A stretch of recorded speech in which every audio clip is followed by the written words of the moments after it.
سورۃ المطففین مکی صورت ہے، سورہ نمبر 83۔ اگرچہ بعض مفسرین کے نزدیک اس کی ابتدائی آیات مدینے میں نازل ہوئیں۔ اس صورت میں ناپ تول میں کمی کرنے والوں کی مذمت، قیامت کے دن حساب اور نیک و بد لوگوں کے انجام کو بیان کیا گیا ہے۔ ڈاکٹر اسٹار کے مطابق اس صورت کا مرکزی پیغام یہ ہے کہ انسان کی معاشرتی بددیانتی دراصل آخرت پر یقین کی کمزوری کا نتیجہ ہے۔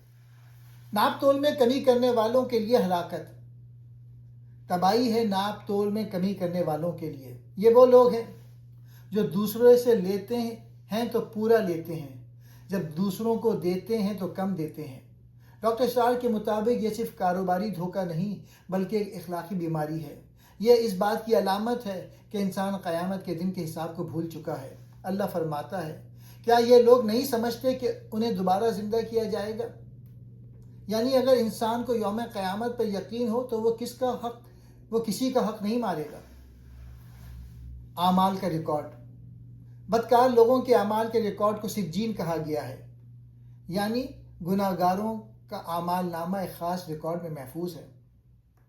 ڈاکٹر اسٹار کے مطابق سجین گناہ گاروں کے اعمال کا رجسٹر ہے، یہاں یا جہنم کی گہرائی میں ایک مقام۔ پھر قرآن بتاتا ہے کہ قیامت کے دن یہ لوگ اللہ کو دیکھنے سے محروم ہوں گے اور جہنم میں جائیں گے۔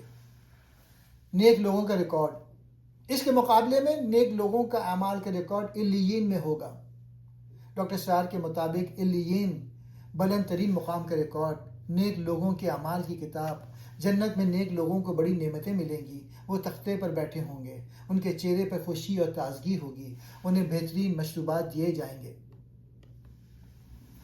دنیا میں مذاق اڑانے والے، قرآن بتاتا ہے کہ دنیا میں کافر لوگ مومنوں کا مذاق اڑاتے تھے، ان پر ہنستے تھے، انہیں حقیر سمجھتے تھے، لیکن قیامت کے دن صورتحال الٹ جائے گی۔ مومن جنت میں ہوں گے اور وہ دیکھیں گے کہ کافر اپنے انجام کو پہنچ چکے ہیں۔ ڈاکٹر اسٹار کے مطابق یہ اللہ کا عدل ہے کہ آخرت میں ہر شخص کو اس کے اعمال کا بدلہ ملے گا۔